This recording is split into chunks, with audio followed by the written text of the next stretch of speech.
Buddy, the claim happens. If you have an employment issue or a land use issue, you have a series of an events. You did this, you didn't do that, we asked you to do this, we asked you to stop, we told you to start, and finally we get mad and we're going to sue you. Well, you have to correct the line of dots with an occurrence form that sometimes may be complex. With claims made, when did you file the lawsuit? That's when you make the claim. It's much cleaner to administer from an occurrence standpoint.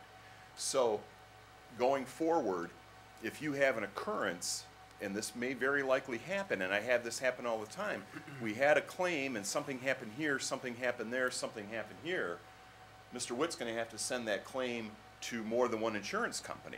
And if you think that's a party, watch two insurance companies get the table together and say who's going to pay for what. You know, that'll go through a couple of barrels of popcorn. Two things, and I'll shut up. I'm sorry, I'll step down. Understanding the uniqueness of public sector, public entity, we've undertaken the position to offer training seminars. We've done seminars on MIOSHA. We've done seminars on playground equipment maintenance and safety. We've had a land use officer and an attorney do a presentation on zoning and land use issues. We've done one on grant writing. We've hired a woman to come in and talk about grants. Our next one we're going to be doing is on contracts, excuse me, additional insured, hold harmless, and the indemnification clauses that you should be including in your contracts with vendors. That I mentioned a moment ago, I spend a lot of time reading policies. A lot of the rest of my time is people calling me and saying, we're going to get this service, we're going to buy this product. Are these insurance requirements okay, or what should we be asking? So help to make sure that there's a better understanding there. We do those here locally, obviously, and there's no additional expense, and as many members of the community that would like to attend are allowed. And my last thing is, I believe I mentioned we're $18,337 less than the competition. Thank you for your time and attention. On that inverse condemnation, is that $4 million excess liability included in that, or That's no? not that's a sublimit. That's Okay. with the 100,000. Because that's above the, so. Right. That does not fine. apply there. Again, I can get you that million if we look at those proactive loss prevention items we talked about. But again, those defense expenses all day long are outside of that damage limit. We're going to pay those defense expenses and not erode the limit of liability. Thank you. Okay, thank you.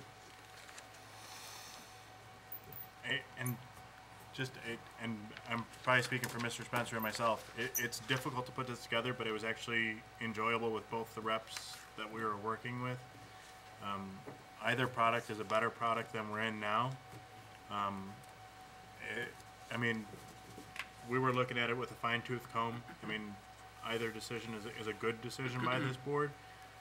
We felt some of the benefits offered by the risk management made it a more attractive choice. But I think we'd be comfortable down either path. For me and for my analysis, and I say this, you know, notwithstanding any representative of either carrier, from a mechanical perspective of analyzing the two, what I see is that we'll say between Trident and the Michigan Municipal Risk, a review of the policies would suggest, or a review of the spreadsheet, assuming that everything is accurate in here, would suggest to me that the Michigan Municipal Risk product provides, in some cases, a higher level of coverage. In several cases, not in but I mean it is a higher level of coverage product, and it's reflected in the cost of about $1,500 a month more. So in other words, for $18,000 more, we would presumably have some higher level of coverage. I think that, for me personally, that's the way I see these two products stacking up. First and foremost, we know that the policy that we had to purchase was on a short notice, and we can obviously do better than that. And at a bare minimum, I have to commend Mr. Witt and Mr. Spencer for putting the time into this. And certainly also Mr. Saff and the other representative, a lot of work goes into this. Each carrier wants to know, well, how many buildings do you have? What kind of buildings are they? How many vehicles? So there's a lot of data that they need to come up with these figures. But in the end, for me, this is a function of saying, what level of coverage do you receive, and what does that cost for that level of coverage? I think that's what it comes down to is, you know, a couple of items, so.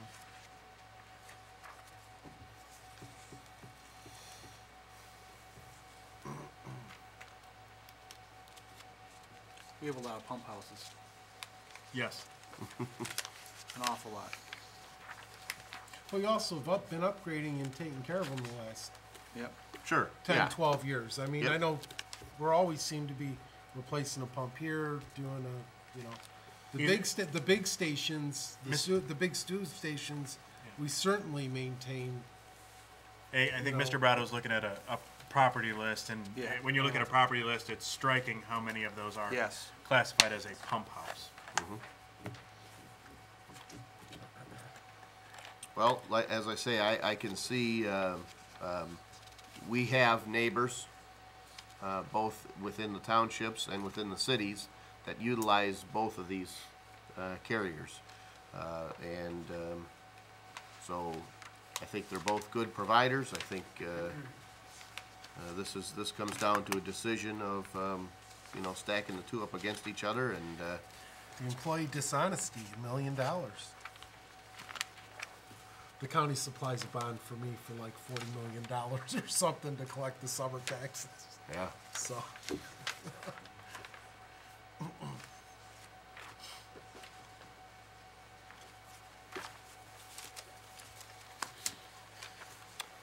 So is there any further discussion or a motion, board? And let me just, before someone does make a motion, or if someone is willing to, we have ultimately a decision to make in terms of choosing a carrier. Whichever carrier we choose, we have to declare to our current carrier that we wish to end that, and there's a time frame associated with that. The decision that the board is making, as I perceive it, unless they have information I don't know, is to either go with Trident or the Michigan Municipal Risk. That's what's before us. That decision is gonna be ultimately, as I see it, to direct the clerk's office to begin that process, including terminating the prior carrier, as well as negotiating some sort of what I think is a nose policy from what Mr. Saff had suggested. Much more likely that we would try to purchase that coverage from whoever it is that we'd be deciding to go with, you know, moving forward.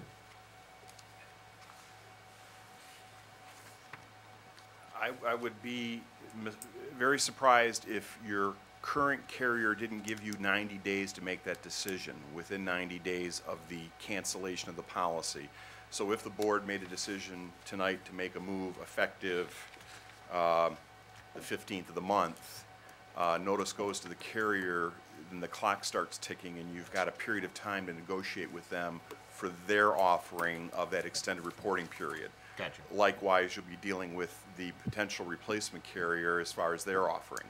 So you'd have an opportunity, I believe, to come back here with that option for the board to discuss the pros and cons of a potential tail. So it's possible that both carriers may make a proposal for that coverage.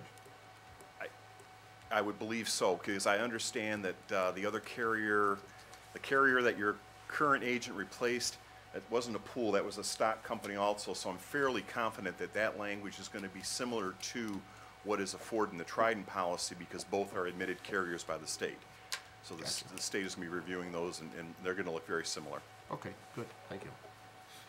Mr. Supervisor, Yep. can we ask Mr. Saff to talk about the data breach issue with your carriers? Trident's gotta be thinking about it. It is an option available, and I think that the premium is less than $1,500.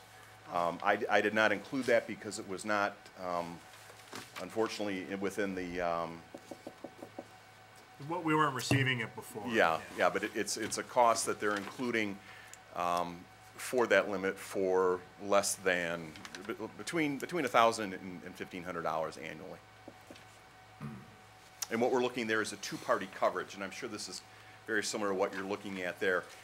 If you have a data breach coverage, you have an expense internally to try to address the problem, correct the problem. But there's a potential that someone from a third party sues you because the fact that you allegedly didn't protect the information. The classic example is you have employees' social security numbers, or I don't know, from voter registration, you have people's homes and addresses and what information, and somebody hacks that. So you've got to correct the problem at your end. You incur an expense. The policy pays for that, indemnifies you for that expense.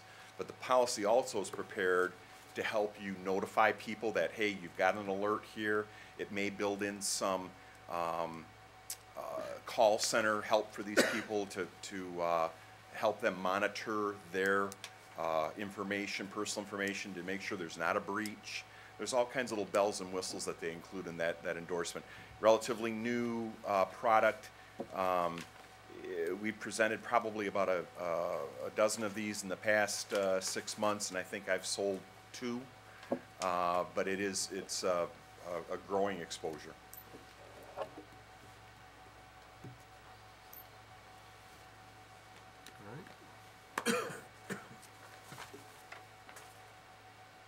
Any discussion, board? Is there a motion?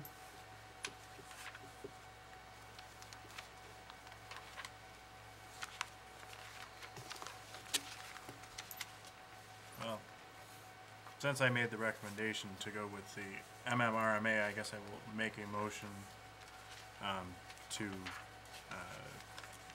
terminate our coverage with the U.S. Specialty Insurance and to purchase coverage with the Michigan Municipal Risk Management Authority at an annual cost of $129,707. Support.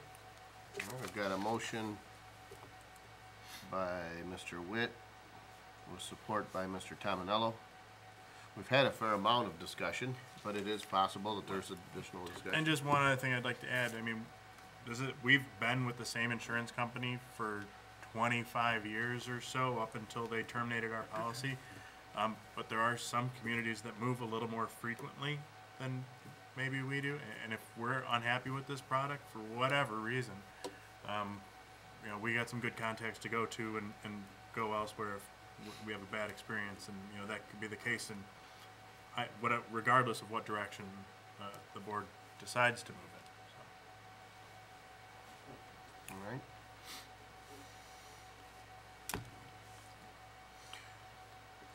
We can open the floor for public comment.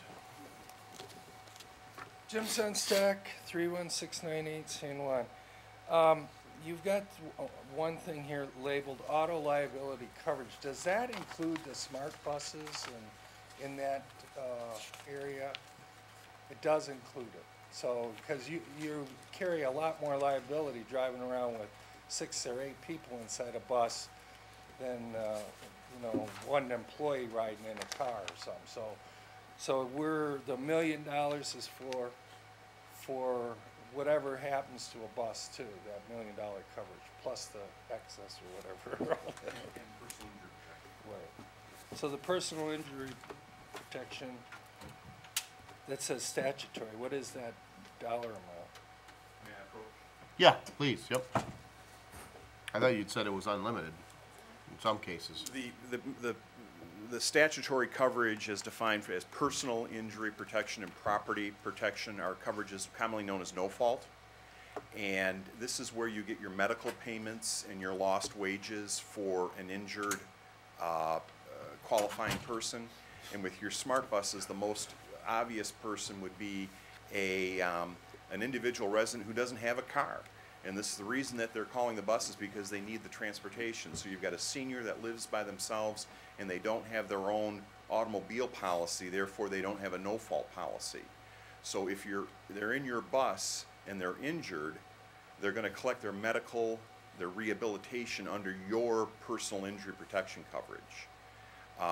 That's where that comes into play. The liability doesn't become an issue because Michigan's no-fault is so generous. It's lifetime benefits for medical and for rehabilitation, and there's some limitation on wages, but they also reimburse wages. So that's where your smart buses really come into play. Can I ask a question?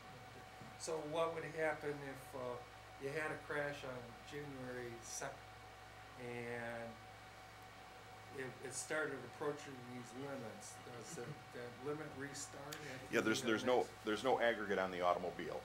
Because automobile, again, is governed by Michigan as a statutory coverage for any of the policies that you're looking at, that automobile liability does not have an aggregate cap. So if you rear end a vehicle and you've got 4 people in your vehicle that are hurt that don't have their own coverage, your PIP's gonna pay. The car that you rear end and you hurt that family of 4 and they sue you after they collect their own PIP benefits, your $1 million is gonna pay. And if you turn around and do the same thing 2 days later, you got the next million and the next million and the next million. That's gonna be common on any of these policies. But we're not unique about that. That gets back to, we talked a little bit about Act 222 and the statutory coverages in relation to sewer backup. Same thing with Michigan no fault and workers' compensation, statutory coverages.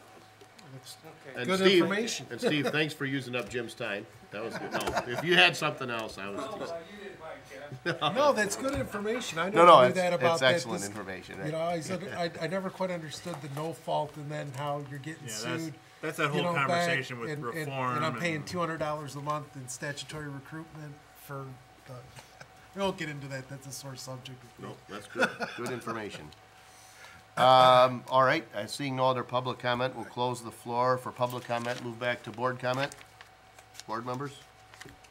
I personally am fine with either company.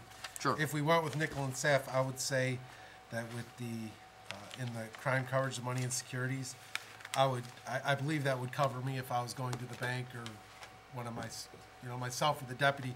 I would need higher than a $5,000. I mean, sometimes we're carrying more money than that. Sometimes we're not. That's currency. That's not cash checks, that's the currency. Well, there are some times of the year where, I don't, you don't know how transactions Just are. have to make 2 trips. You know, Yeah. you make like 10 trips. Got your numbers then. All right. Further comments, board members? Hearing none, we have a motion by Mr. Witt with support by Mr. Tominello to terminate insurance coverage with U.S. Specialty Insurance and purchase coverage with the Michigan Municipal Risk Management Authority at the earliest possible date possible at an annual rate of $129,707. All those in favor signify by saying aye. Aye. Those opposed? Motion carries. And again, thank you very much, Mr. Saff. Valuable information and, Thanks for the opportunity. yep, thank you. Next on our agenda is item D2. Mr. Witt? Yes, before us, we have the adoption of the ordinance that we introduced at the last meeting.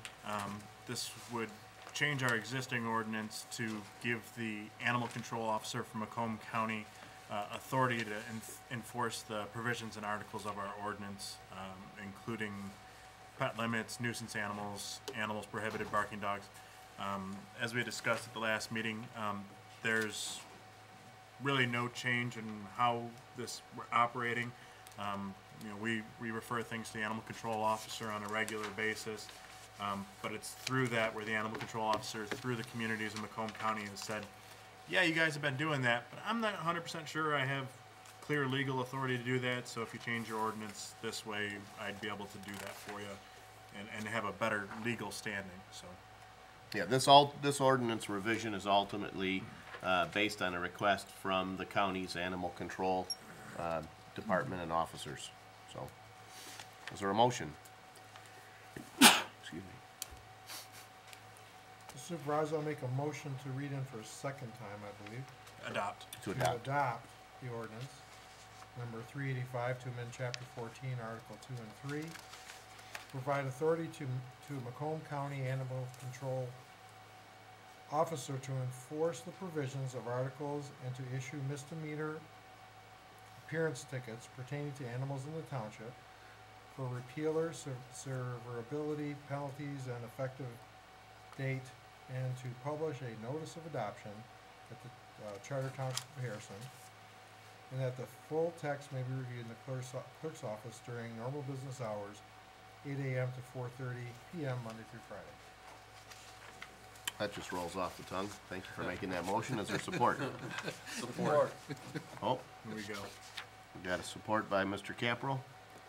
I think we're just gonna have an ordinance that just says severability over 13 times and see if you.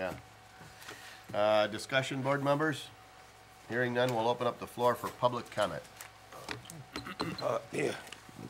Yeah, William Bartle. Had a question. Mr. Bentoni was suggesting at the last meeting that maybe under our questions and answer area on our township website, that if you need to call the dog catcher animal control after 9 to 5, that you call the Macomb County Sheriffs. And I'm just wondering if that job number had been completed yet, and that would be going on the website, or do you have to approve this for the second time? And then, are you going to indeed put that on the website? Maybe put that under the question and answer section for the residents. I know there's only 4 things on there. You may want to put this on there to say that if you got a barking dog or a dog running on the loose and it's after 5 o'clock, that you call the Macomb County Sheriff's Department, and then they call the dog catcher. And that was suggested by William Bentoni, and I'm just wondering if that's on deck circle. Thank you. Thank you. Seeing no other public comment, we'll close the floor for public comment. I can certainly look into that. I was not at the last meeting, and it's my department that manages that. So I will investigate that and make sure that as long as that's correct, that we can add that to the township website. Any other discussion, board members?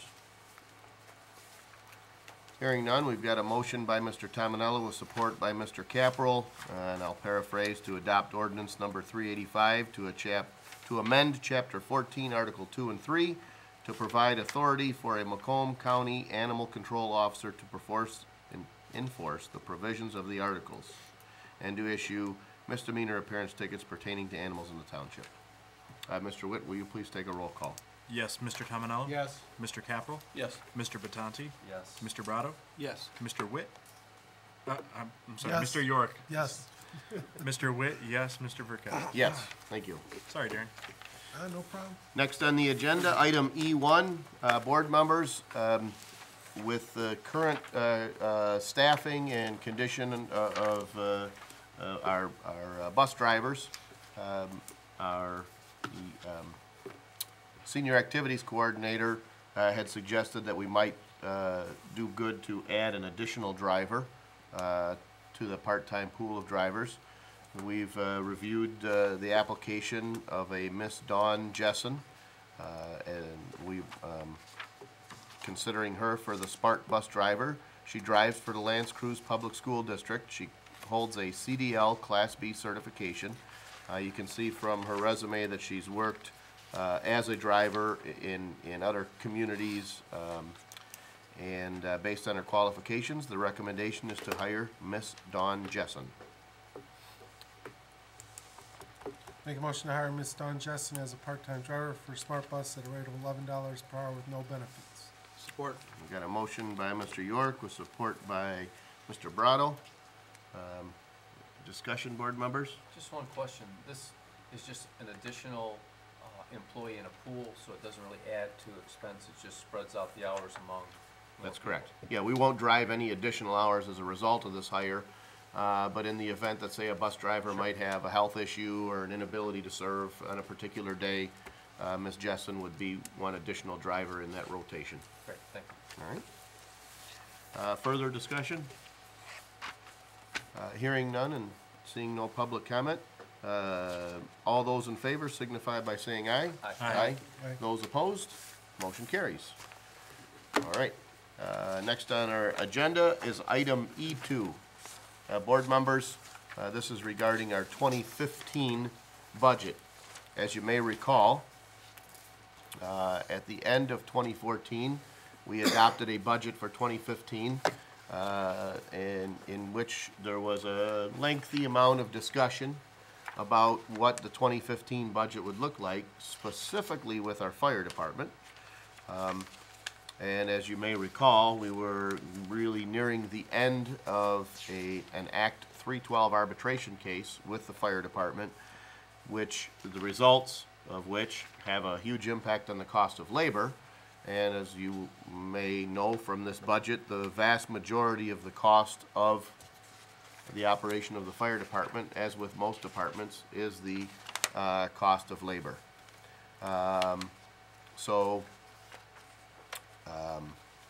Before you is the budget which best reflects the actual costs associated with the new contract as it stands right now. So I'll try to summarize some details of this contract. Through the Act 312 arbitration and resulting negotiations and strategies and whatnot, we removed from the contract minimum staffing and a minimum size of the department. During the arbitration process, 2 firefighters voluntarily chose to retire early, or a deferred retirement. So the staff had been at 27. We are currently at 25. This budget before you reflects staffing at 25, which is 2 less than what we'd had prior.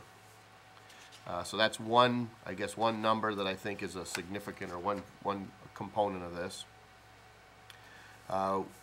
Another significant component is the retiree health contribution. This is our OPEB contribution. On this document would be on page 2 of 3, and it's the 4th line down. We had budgeted for 2014 a contribution for retiree health care of $205,000, which was roughly 10% of payroll.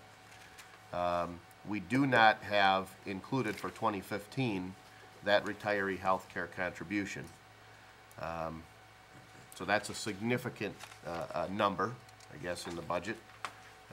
Not to say that there aren't several significant numbers, but that's certainly one of them. And the last number that I might point out to the board would be on page 1 of 3, and that is at the bottom of revenue, 206-000000699.090. That's prior year fund balance. 2014, while we'd hoped to have a new contract in place, we did not have a contract in place and really until about the last 2 weeks of 2014. So we used a significant amount of our prior year fund balance, even with the changes to the contract that came as a result of the arbitration. This 2015 budget, as it stands right now, will require a deficit spending of just under $220,000. So if you see the bottom number for 2015, 219,551. At this point, that is the deficit spending that this contract and the budget reflects. One other number, I guess, worth pointing out, on page 1 of 3, the 3rd line from the bottom, overtime. The last time the 2014 budget was amended, we had targeted $160,000. I believe we ended the year for 2014 with $178,000, roughly, 172, 178, a number, between 170 and 180. Several of the changes that came through the arbitration process, we believe will have an impact on the costs of overtime, and I guess specifically they are likely to reduce the costs of overtime. But at this point, the figure of $120,000 of overtime is our best estimate because, frankly, several of those changes will have an impact on the overtime. How much of an impact, it's really hard for us to say. So that's our best estimate at this point. That number Could vary throughout the year, but we believe that 120 is conservative. We're anticipating less than $120,000 of overtime. But obviously, as you can see, even if we had zero overtime, we'd still be in a six-figure deficit. So at this point, this is our best snapshot of where we stand in the fire department and what specifically what those costs are. There are likely to be other amendments to the 2015 budget based on you know, the approval of a contract with AFSCME and with GELC. There's probably some minor adjustments. I don't think any of those numbers happen to be significant changes. But I know a couple of the trustees indicated that before we were going to take any action in the fire department relative to hiring or any other action, they wanted to know, well, where are we right now and what is the, you know, current status of our fire budget. So these numbers are, as we see it, where we stand today, unless this board chooses to make any changes in the fire department. Glenn, does that $219,000 represent the last of our fire fund savings account or balance? The fund balance on December 31st that we just went by is down to, what did I say, $84,900. So you couldn't afford the 219 because you only have 84 left. That's right. Okay, well, I didn't know that. I understand your So that's question. new information. So how am I doing a budget with money I don't have, nor will am I missing something? Well, there is an item toward the end of the agenda, item G. It's a closed session to discuss the attorney's opinion regarding another case, as well as negotiations with IAFF 1737. Yeah, but I'm not there yet. So given today, how can I put $219,000 of money I don't have? We have I just don't we have have options available to us. I mean, you know, at this time, this represents the best estimate. I would feel comfortable that if everything stays the same, we can have the cash on hand to be able to cover that expenditure by using money that's set aside for those purposes. My training doesn't allow me to say I have $219,000 when I only have $84,000, but that's fine. Don't feel But bad. I I'm understand- not on a different train than you, but before we can enter into discussion about how to address this deficit, I wish I could go to my checkbook and say, hey, I wish it had $219,000, but I only have 84. The auditor certainly would have something to say to me. right. So let's first discuss what adoption of this budget means. First and foremost, right now, we have a budget that this board has adopted that simply doesn't reflect what the contract has. That's number one. Number two, adoption of this budget does not preclude us from making additional changes to address that deficit. But the discussion was had, before we're gonna take action in this department, we need to know where we stand in that budget. So this budget is our best estimate of where we stand today with the expenses in the fire department. Number three, when we talk about what this deficit means relative to what fund balance we have, keep in mind that when we talk about actual cash and when we talk about fund balance, we ended the year with some money left in savings. It's not 220,000, but and that's one method of accounting.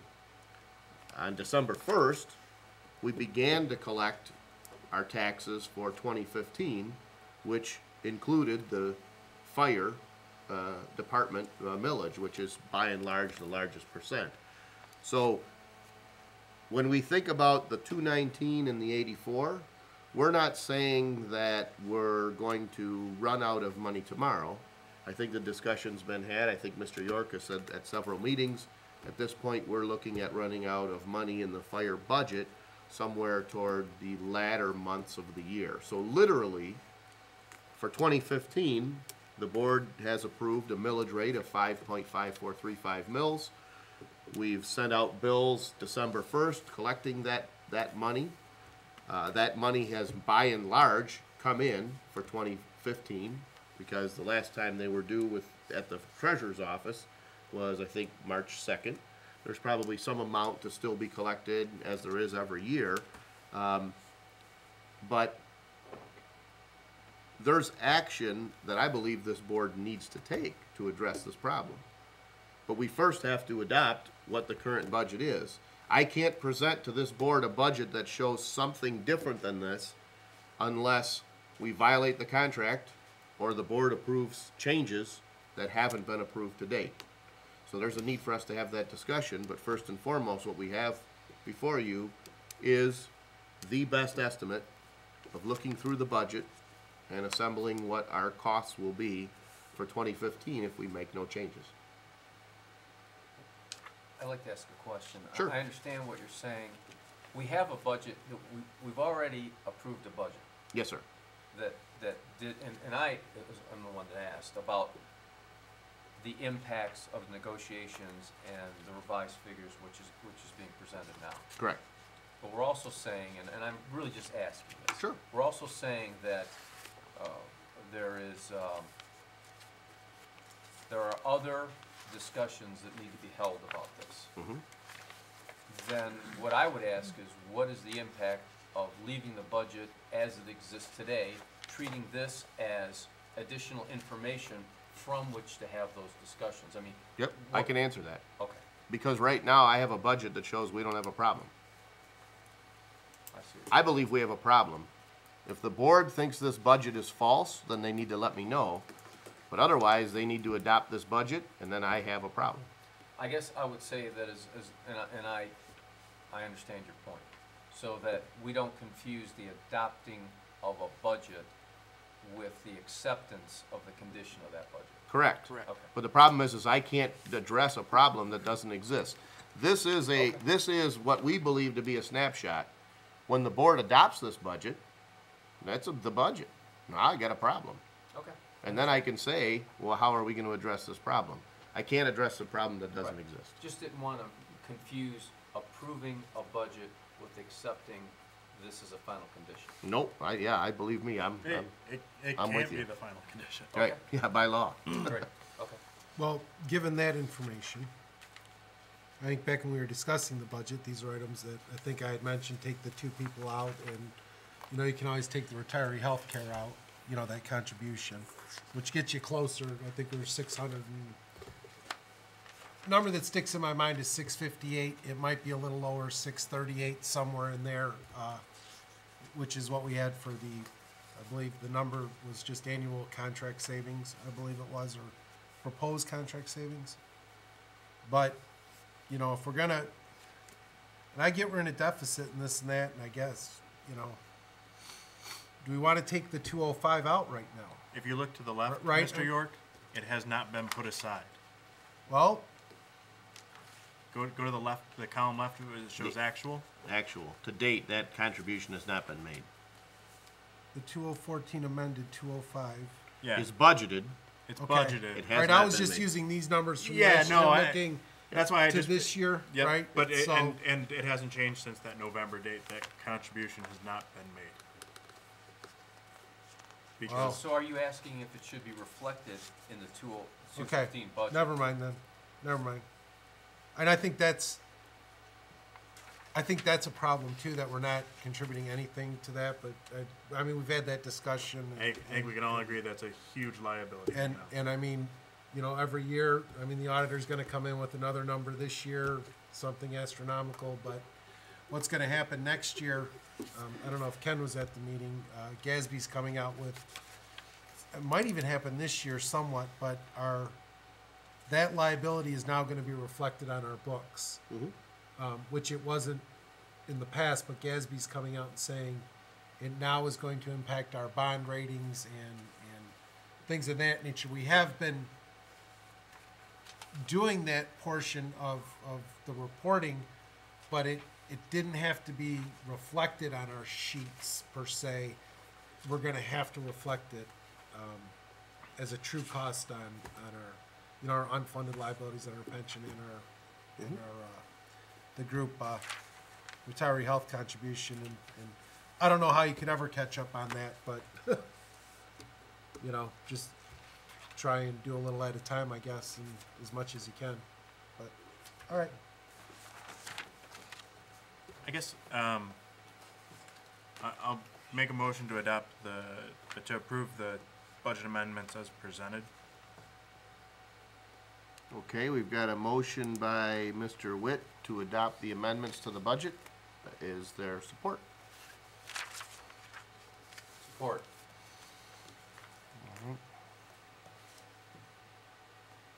Discussion, board members. I think these, and the reason I made my motion is because I think this gives us a roadmap to know really what we need to do to get to a true budget that makes sense for us fiscally. So, I don't agree that this is, I don't think We ain't this done. is not the end, this is the first step to getting to the end, so. Correct. I mean, this budget's based on, let's say this too, it's based on 5.5 mils, True. not 5 mils. Correct. I mean, I think that's another problem in itself, that our costs of, even if you go year over year, I mean, we're $1 million over what we were just 2 or 3 years ago in just expenses, so. Could you do a roll call, Adam? Just, Just a question. Yeah. I have a question. All right. Go ahead, man. So I don't wanna get into a lot of the mechanics of the numbers. No because problem. I think we'll be having those discussions going forward, but I guess I'm just a little skeptical, we're going from a staff of 27 to 25. Mm-hmm. But you say we can reduce overtime, and I guess if I see those numbers and those proposals, I would think overtime would have to go up, because you're gonna have to staff for those 2 vacancies. Can I address that? You can. Okay. Number one, this contract includes this contract has some reductions. 2 personal days per employee, which were use it or lose it. Those are no longer in the contract. 6.5 float days per employee, whereby now, in order to earn overtime, you literally have to work it. And the fact that there is no minimum staffing requirement. So we do not have to incur overtime expenses in order to put the staff at 6. So those would be the 3 significant reasons. Keep in mind that if we add up, 4,219 hours we've got out of the contract, and actual men being at the job site, I believe it was. no, but if we take 8.5 24-hour day periods times 27 members, 25. I'm sorry, 25, that's what I put in. That's 212 days. Firefighters are scheduled to work about 121 days without leave. So that's almost 2 men. So literally, there are 8.5 less days of time that are granted to every member of that department, knowing that they were. And that's reasonable, but I guess then my follow-up question would be is, by going from 27, 25, what kind of service coverage are we relinquishing? Well, those 212.5 days, that is no change in service coverage. Also, you may recall that the contract used to allow multiple officers to be off. Now it says only 1 officer can schedule leave at a time. And further, if we have a firefighter that satisfies the requirements to serve as an officer, we can pay acting ranks. So we don't have to pay 3 officers or 4 officers on a shift, but only have 1 show up and pay overtime to another officer just to show up. The point is that the changes that did occur in that contract are pretty, I'd say they're pretty intricate. And I think it's fair to say that it's difficult for us to estimate what overtime will be, but the prior contract did not give us the ability to dictate when we had much less control over overtime with the prior contract. Elimination of minimum staffing means that we can, through policy, establish how much that staffing is. Thank you, Mr. Supervisor. Frank? I think I answered my own question, but just to clarify, the first six or seven lines up to overtime incentive, it should agree with the total that was on the payroll sheet for the firefighters, but the addition of the overtime causes it to be $120,000 difference, basically. Okay, so you were looking, you were jumping I was just between this comparing them page and this page, yep. And I can tell you this much, and obviously Mr. Spencer could say it better, but the page that you see at the end, basically that page that shows, you know, those firefighters, and the salaries and all the various incentive pays, it's an Excel spreadsheet that Mr. Spencer uses to feed right into this. So unless he copied and pasted a cell wrong, and No, it's human nature, it happens, but typically it all works out. yep, I think it's fine. All right? Further questions or discussion, board members? We will be addressing all this at a workshop. We have a closed session at the end of this meeting to discuss some strategies. So we've got a motion by Mr. Witt with support by Mr. Batanti to approve the budget amendments as presented. Mr. York, you requested a roll call? We didn't open the floor for public comment. Oh, I thought we did. No. Okay, well, then we'll open up the floor for public comment. I thought we did Just too. wait, Yeah, I I thought thought you I had to No, make, because I did you didn't. make that motion already? Yeah, I did. Yeah, I Did did. you? I'm Yes, I sorry. did. Oh, I I opened the floor for public You comment did, already. but whatever, Yeah, go but ahead. I have no Did you? reason to No, I prevent, I yeah. don't, whatever. Yeah, go ahead. It's not a problem. It's no problem. Sorry. Yep. Okay, I'm just a little housewife here in Harrison Township, but I have a question. One of the things you said, Mr. Supervisor, was that you eliminated the number of people that have to work on a shift, is right? Now, isn't OSHA tell you how many firefighters have to be at each station?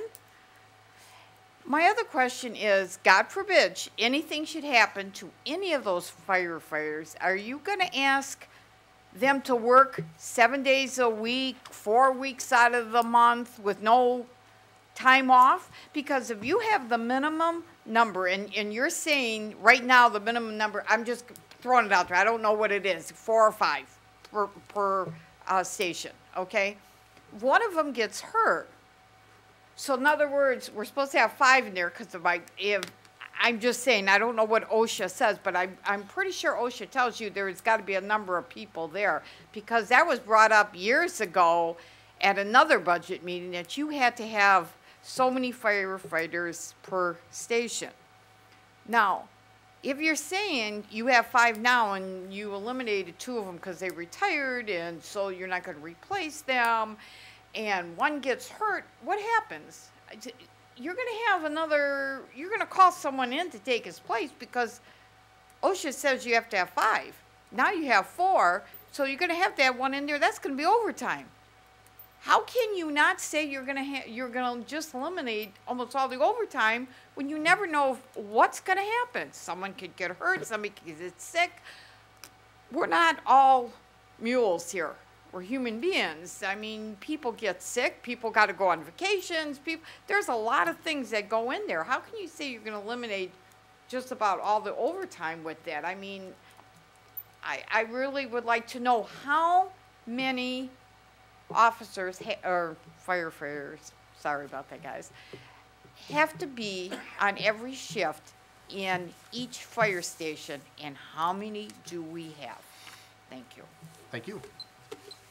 Seeing no other public comment, we'll close the floor for public comment. I'll do the best that I can. First of all, the resident had asked that, or made the statement that we eliminated number of people on a shift. No, just a point of clarification. Some of the firefighters who had not reached their 20 years to be eligible for retirement chose to retire prior to that, which is the right they have in their contract. So we have 2 individuals that retired prior to being fully vested in the pension. And which is a deferred process. The question was asked, what is OSHA's standards for the minimum number of firefighters? OSHA does not regulate that, to the best of my knowledge. OSHA doesn't regulate how many people are required to have in a station. They regulate how many people are required to actively respond to a fire. And actually, I don't think it's, I'm not sure that it's OSHA. I think it's my OSHA standards is Right. what we operate under. Right. So first, we'll say that NFPA is an agency that gives guidelines on what to do, but there are actual established rules, and I'm not sure that they're OSHA rules, but there are rules for saying how many firefighters are necessary to effectuate a response at an active fire. So the regulation or the question, I guess I'd say the suggestion that there's a minimum number of firefighters necessary to be on staff, that isn't necessarily the right question to ask.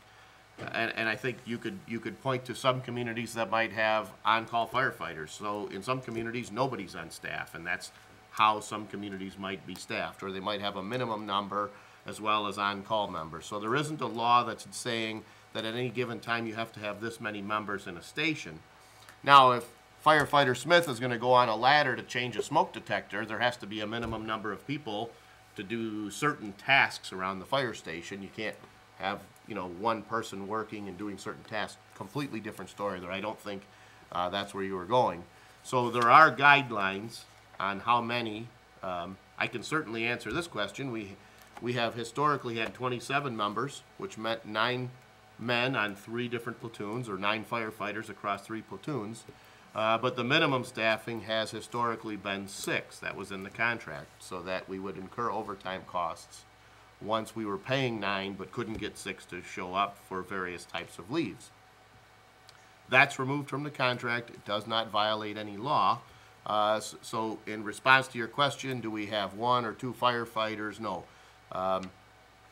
For example, Mount Clemens has a smaller department than we do, and they have a lower level of staffing than we do, but they provide different levels of service than we do. But no, nobody's going to work 7 days a week, 24 hours a day. There is no mandatory overtime in the contract. We don't have the ability to tell someone that they must come in, so nobody is forced to work that overtime. Also, a statement was made, how did we say we can eliminate all the overtime? I'll restate. The current contract, or I should say the historic figures for overtime, 2012's overtime was $135,000. I'm using round numbers. 2013's overtime was about $117,000. 2014, we saw that number balloon to, was it 178, Mr. Spencer? 173. 173. It was one or the other. I'm sorry. We're proposing 120,000, so we're certainly not eliminating the overtime, but we're reducing it because we do believe there are some changes in the contract that allow that number to be lower than it was before. But 120,000 is more than the total cost of overtime in 13, only 15,000 less than 12, but it is a significant reduction for the overtime expenses that were occurred in 14. So hopefully that answered the questions. You still didn't tell me how many's in a fire, each shift is in a fire station. You still didn't tell me that. All right, well, I'll do my best to answer that question. Right now, we have a policy that says that we'll have 6 men on duty, which means a minimum of 6 firefighters, which means 3 at each station. We can revise that policy to lower that number, and if we do revise that policy and we do lower that number, we are not in violation of laws, but it does change how we might respond in certain circumstances. So, but the current practice in the fire department is a minimum of 3 per station. To answer your question, if this is what I believe, according to the chief, now the firemen will disagree with this statement, okay? So I'm just gonna make it. You need to have 3 firemen respond if you're in a fire truck, 2 firemen minimum if they're in an ambulance. So it's by vehicle that you take, not by necessarily how many Are in a station. how many people you have on staff. You could have 30 people at a station, but I have to have 2 people if that ambulance leaves.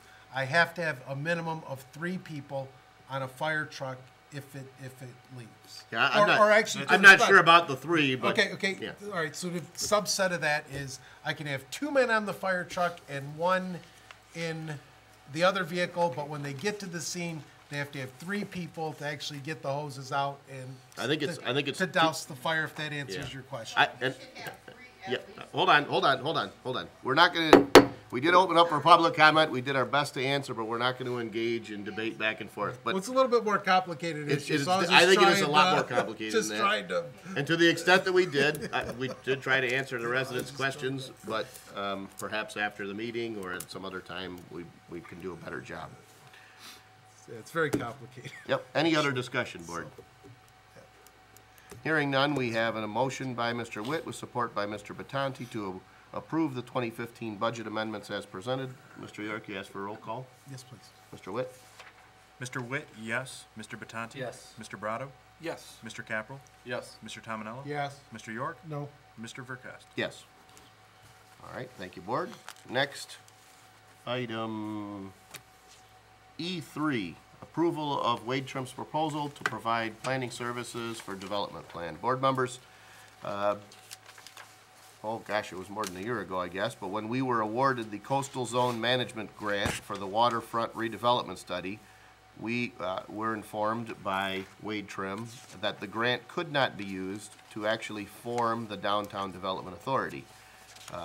Wade Trim indicated that within the confines of the cost, they could do some of the work that would be necessary to establish some of the data, assembling some of the data, but they did say that the cost cannot be borne by the grant. Wade Trim prepared a proposal, and attached is their proposal, to prepare the development plan and the tax increment finance plan. It's a lump sum amount of $3,000, which includes their attendance and participation at several meetings throughout the formation for both plans. So I'd be looking for a motion to accept their proposal at a cost of $3,000. So moved, Mr. Supervisor. All right, we have a motion by Mr. Tominello. Is there support? Support. All right, support by Mr. Brado. Discussion, board members? I think everybody knows how I feel about the DDA. And I still feel to this day that on its foundation doesn't fit the definition, and I don't know why we would spend $3,000 on that. But more importantly, Wade Trim, on the third page of their document, once again, I think this is wrong information, but the TIF plan before the fourth Monday in May, which is the day that the state of Michigan certifies the new 2015 tax roll, I think is an incorrect statement. Okay. The state does not certify tax rolls at all. I actually do the tax roll, and I don't do the tax roll until, we start working on it mid-May, and we have to have the bills in the mail by July 1st. So I don't, Well, I honestly don't know what that statement means, but the bills for July 1st, though, would be based on the 2015 assessment, but what's being adopted is the assessment for 2016, right? well, That's I mean, I think he means the 2015 assessment roll, because the state does not certify the tax roll, I do, so. Right. Yep. I agree with that. That's good. That might be a planner writing treasurer language and just missing the mark a little bit. But I think the In dates- my world, there's a huge difference between a warrant and the tax roll. Yeah, I think the date is correct. He might have used maybe a wrong word, but Right. I think the intent rings true. Yeah, I think it's 2016 assessments. I believe it's the assessment. Right. I agree with that. Further discussion? Hearing none, we have a motion by Mr. Tominello with support by Mr. Brado to accept Wade Trim's proposal to provide professional planning services for a development plan and tax increment finance plan at a cost not to exceed $3,000. Could you do a roll call item, please? Mr. Witt? Sure. Mr. Tominello? Yes. Mr. Brado? Yes. Mr. Batanti? Yes. Mr. Capral? Yes. Mr. York? No. Mr. Witt, yes. Mr. Verkast? Yes.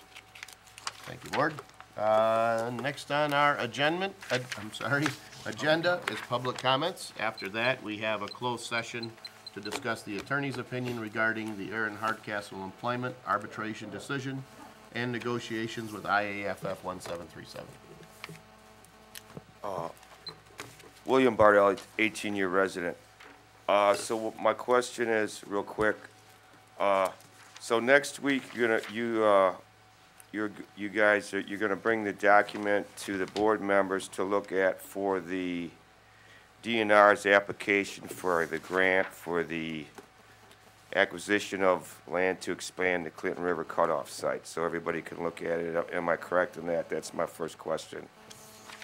My second comment is, now this insurance gentleman, I know in the private sector, I know the insurance companies kind of lead us around a little bit by the nose, which is part of the insurance lobby. But in the private sector, if there's some upgrading classes that anybody on the planning commission or the zoning commission or anyone else can take, and the insurance company pays half, and of course you'd have to get paid your hourly wage or whatever, what have you. In my opinion, I think is a good investment because, you know, CYB, you know, cover your, you know what. And they do this a lot in the private sector. And like I said, it's kind of like, you know, you're getting led around by the insurance company, but that is pretty much the norm because the insurance lobby is so powerful. But with that being said, if people on these different committees do take these classes that are offered by our insurance agent, I think there would be a very good investment in the employees, whether they're volunteers or what have you, in the township. If for nothing else, just for the educational standpoint. But I think it's a great investment. The other thing I wanted to say real quick was, with this cable guy helper. Now, one thing that's been one complaint with myself with a lot of the youngsters coming up nowadays is a lot of the youngsters 30 and under, I will say, do not understand civics. And what I mean by that is they don't vote in the midterm elections. And there's a lot of problems with that, you know, the redistricting, you know, the power grabs, all this other thing. And I know when I was 14 going for my first job and I wanted a job, I would find the owner and I would talk to the owner and I would get the job. I don't know if it's a different generation or what the situation is, but I would find the owner, get the owner, talk to the owner, and get the job if I wanted that particular job. This cable helper, guys, this has been on the thing for 45 days or whatever. It's quite a while, so I think Mr. Semstock comes to all the meetings. He's passionate about the township. I think is a good choice. But what I would suggest, Adam, to your friend or anybody that you know, younger person, if they want the job, you got to seek the job. You got to want the job. You got to go for the job. Okay, that's what I did when I was a youngster. Probably worked 2 jobs till I was about 34 years old and went to school, and I still had a lot of fun. The other thing I want to talk about real quick is our governor with this 17% sales tax increase. Now, it may sound romantic, you know, where we have the commercials on TV, safe bridges, bridges falling down and what have you. The only thing the state has to do is prioritize the roads.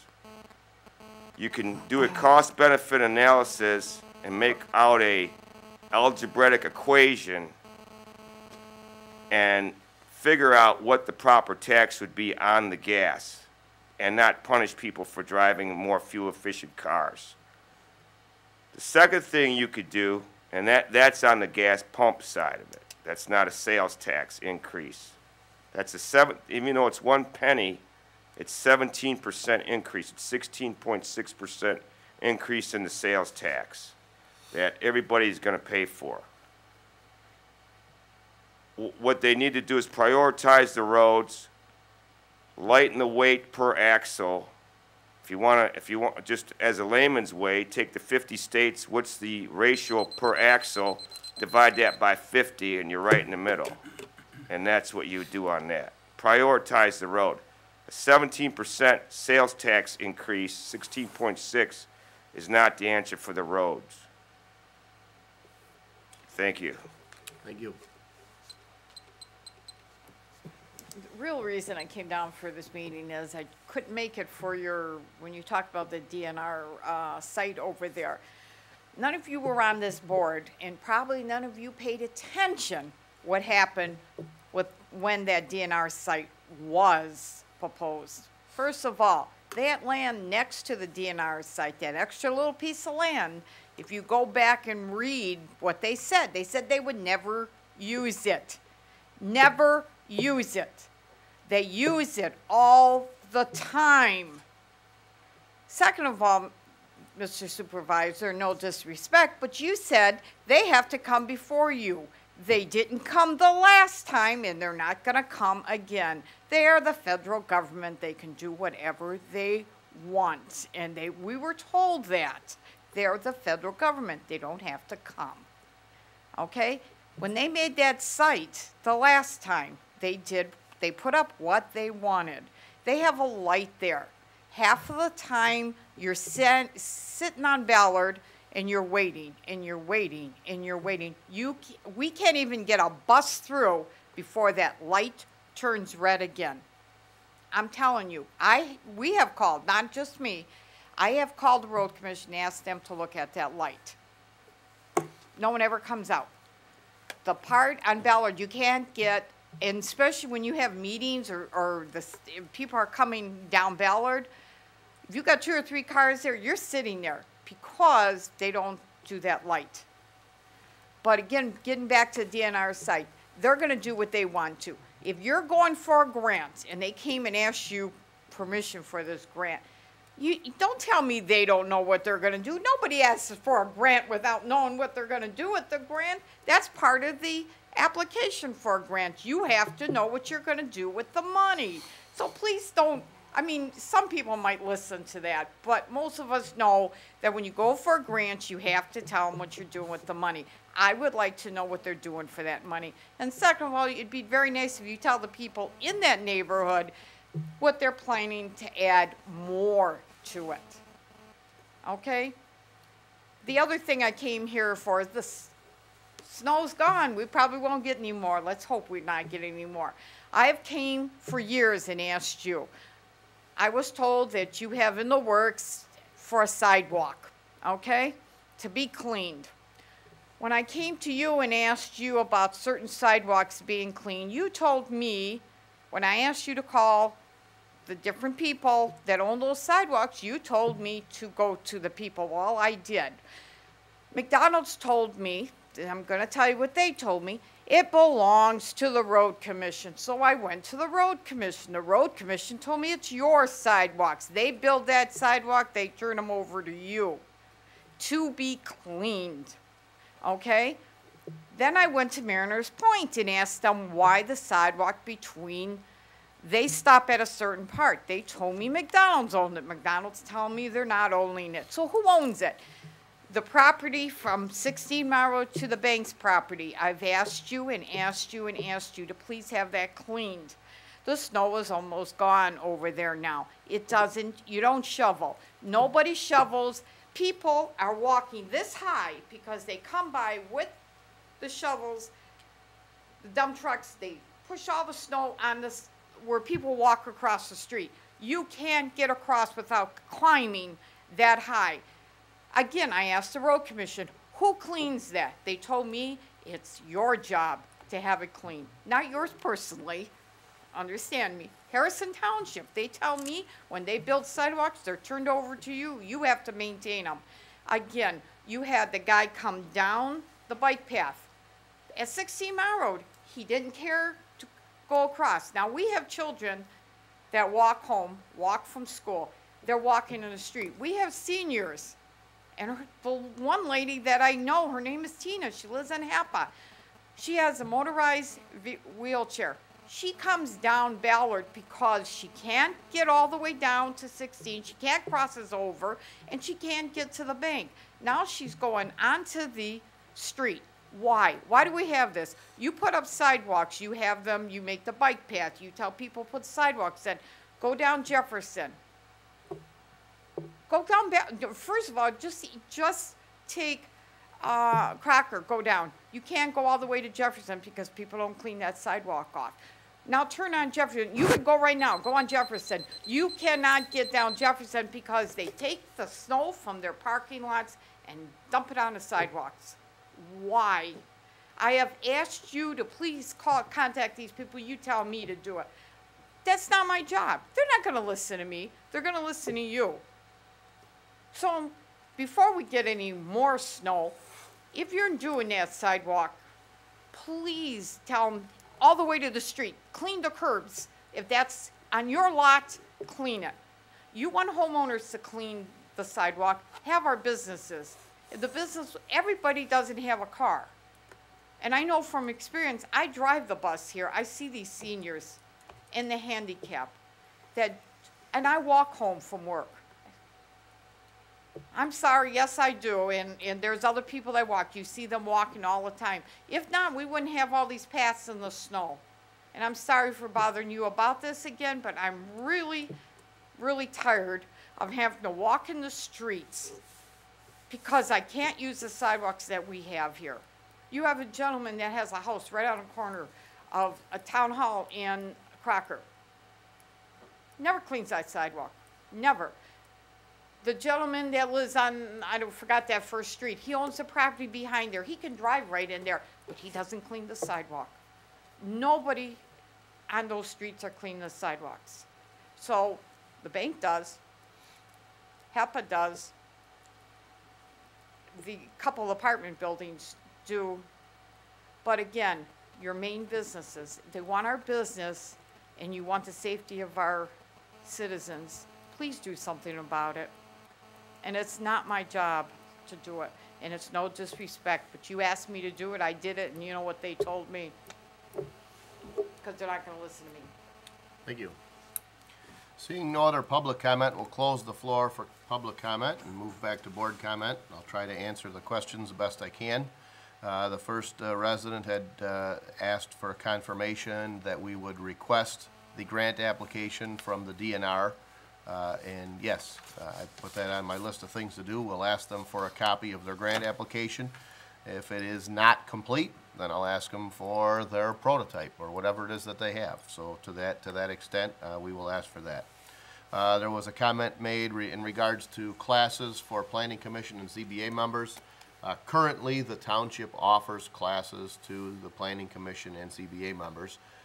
Planning Commission and ZBA members are not paid hourly, so we don't pay them to take the classes, but we do reimburse them for the cost of the class and any expenses they have to attend those courses. What we see is that some members take it upon themselves to pursue that education, others do not. But that is a long-standing policy within the township. I'm assuming well before you were on the board, that was an option available to you. Right? With regards to youngsters serving in the cable room, I'm not sure that there was something to respond to there. It was also mentioned the DNR site, whether or not we paid attention, and as a matter of fact, I do recall everything that went into that, and I've had a chance to discuss that whole activity with members of the DNR staff who were a part of that process on multiple occasions. The comment was made that they didn't have to come before and they don't have to come again. They're the federal government. Actually, the DNR is a state agency, but I understand the point. And that's not true. They do still have to follow. They do not have blanket authority to ignore regulations within the township and the Department of Roads. There was a discussion made relative to signals within the township and the wait times. It's very possible that if the DNR does choose to improve that site, that's one of the things that we can point out. The technology has advanced from cameras to now a radar-based sensing system, which isn't affected by snow, by precipitation of any kind, spider webs on the cameras. So it could be that as a part of that, we say we need a better level of signal to be installed so that there's less inconvenience to our residents. Right now, we do not have a source of revenue, but that can be one of the things we can negotiate with the DNR if they chose to improve the site. There was a comment saying, how can we approve this if we don't know what they are going to do? The DNR hasn't said they don't know what they're going to do, and the board hasn't, or at least I haven't said we don't know what they're going to do. I have said that their primary intention is to relocate the launch from where it is currently toward the south at the base of the existing marina so that there is a sheltered area for people to stage both while they're launching as well as while they're landing. So their intent is to, in essence, close or abandon the use of the current launch site because two problems occur with that. One is there is no shelter for safe harbor. And the second thing they did mention is that just based on the currents in that area, it does accumulate debris, which sometimes impedes the ability for people to launch and land. So that is what they told me, and that is what I told this board earlier. Then regarding sidewalks, I did encourage the resident to contact the business owners.